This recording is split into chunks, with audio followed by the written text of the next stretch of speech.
Richmond is our home and we're ready to learn. We'll find fish, birds and bugs everywhere we turn. If you're with blue sky, you know we're exploring. So come on, let's go and have some fun.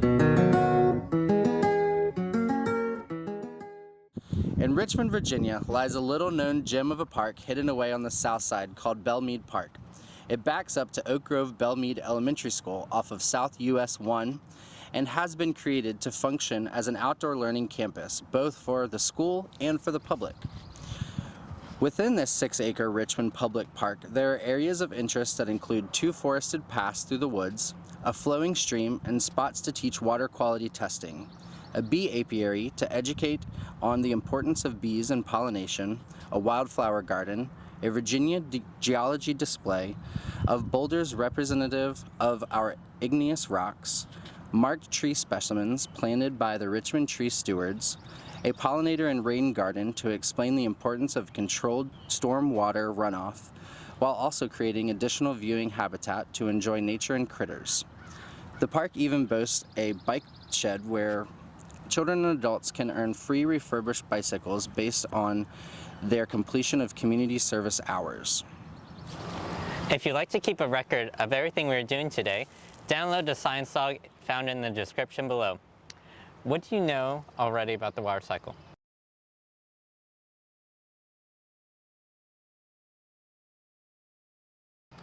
I know that the water cycle is a process where water leaves land and goes back into the air and then comes back down again, like a circle.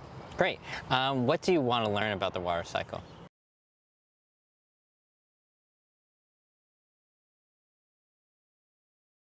Why is water even important and what causes it to occur in a cycle? That's a great question. Today we are going to look at the 3 main parts of the water cycle and how we can keep it as a resource for us going forward, nice and clean.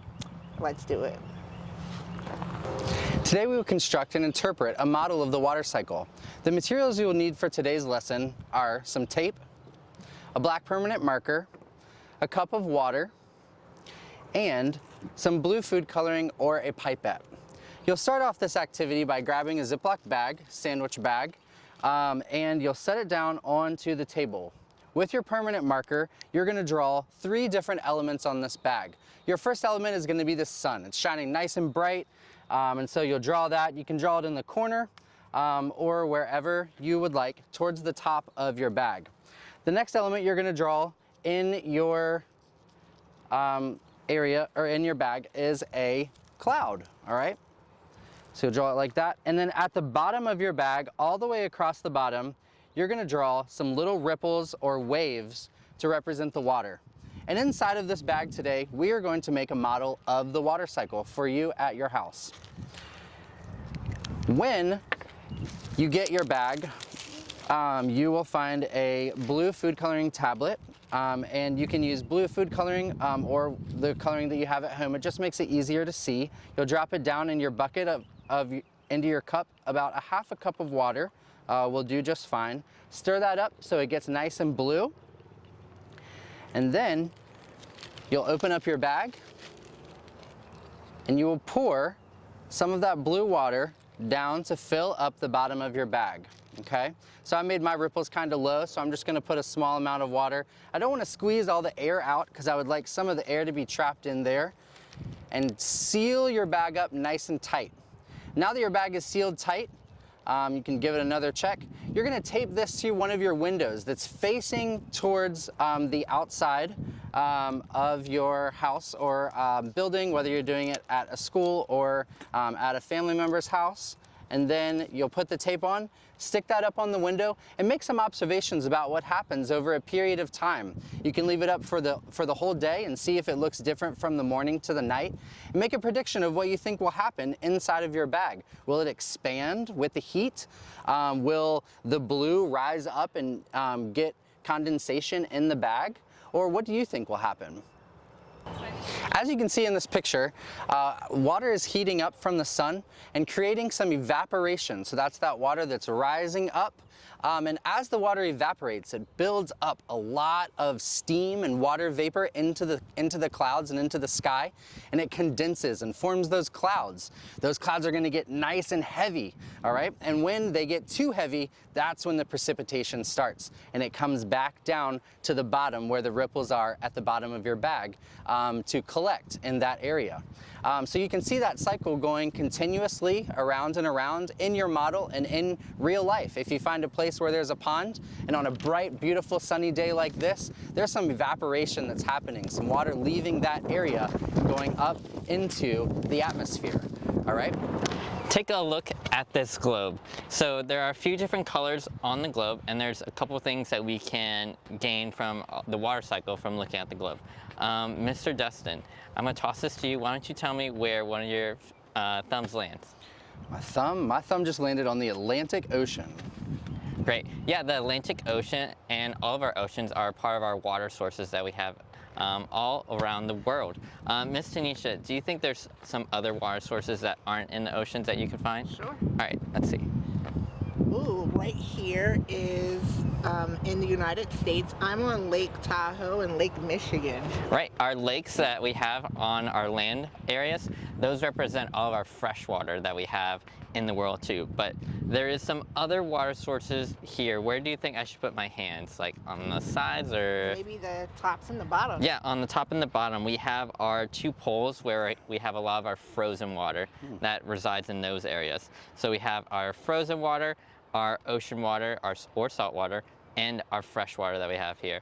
We're going to take a deeper look into all the water we have in the world right now through a little activity called Drop in the Bucket. Let's do it.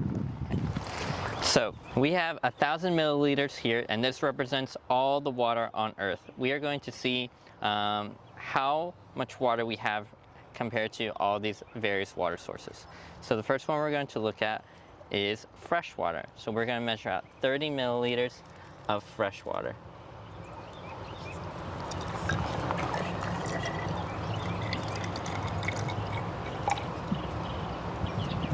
Keep going, Mr. David.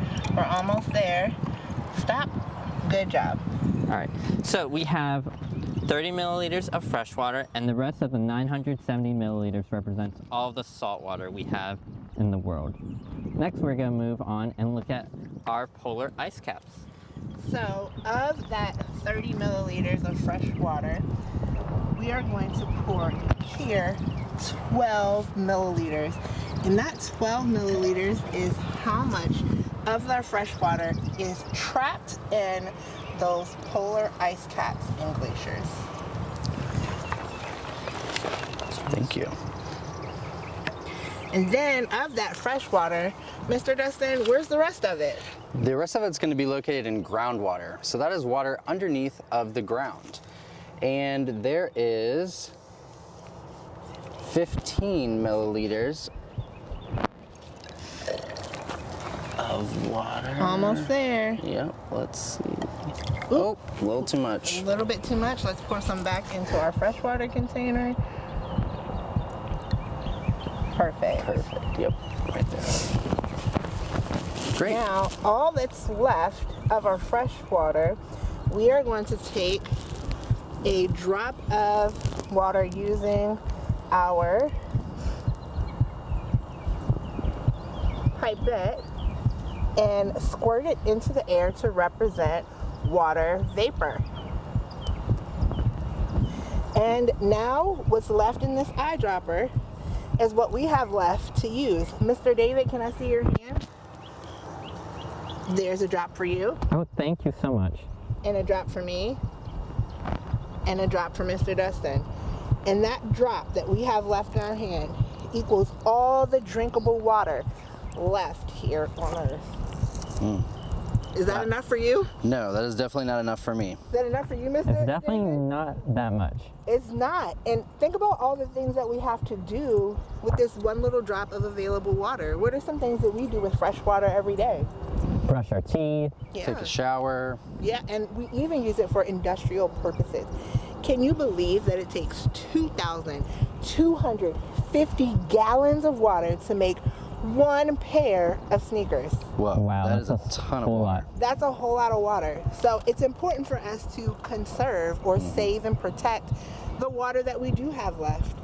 Like when you brush your teeth, what could you do to help save the water, Mr. Dunn? When the water is like running and I'm brushing my teeth, I can turn off the faucet so it's just not using water that I don't need to. Absolutely. We need to make sure that we're protecting our water and taking care of the water that goes underground. And our next activity is going to show us just why that's important. We have a little song we want to share with you to help you remember the different parts of the water cycle. You ready, everyone? Yes. 1, 2, 3. Water travels in a cycle, yes it does, yes it does. Water travels in a cycle, yes it does, yes it does. It goes up as evaporation, forms a cloud as condensation, then comes down as precipitation, yes it does, yes it does. Mr. Dustin, did you know that you are standing on top of water right now? No way, Tanisha. I'm standing on top of gravel and soil. You're right, but underneath that gravel and soil is actually groundwater. Wow, okay. Yeah, groundwater is found underground in the cracks and spaces in soil, sand, and rock. It is stored in and moves slowly through geographic formations called aquifers. It is recharged by precipitation like snowmelt or water seepage from other sources, including irrigation, leaks from water supply systems. What do you think uses groundwater, or who do you think uses groundwater? I would guess that plants use groundwater, kind of absorb that water with their roots. Maybe some animals would use groundwater as well. Guess what? People use it too, because we use the plants that use the groundwater, and we eat the animals that use the groundwater. Yeah. And even, ever gone fishing? Yep. Yeah, so the groundwater also seeps into our lakes and rivers that supplies water for the fish that we eat. So this activity in front of us is going to show us a sad reality, that sometimes our groundwater is actually polluted. So this tub of sand will represent the ground like we're standing on, full of sand and rocks and soil. And this container represents that groundwater underneath the soil. So we'll put our groundwater on top. Unfortunately, sometimes there is pollution. Pollution runs through the ground and into the ground below. I'm going to pour this mixture of pollution, and as the water starts to trickle down, you will notice that it is dripping down into our groundwater, and it's changing the color of it to represent the pollution that's getting into the groundwater. Groundwater pollution can come from things like street runoff,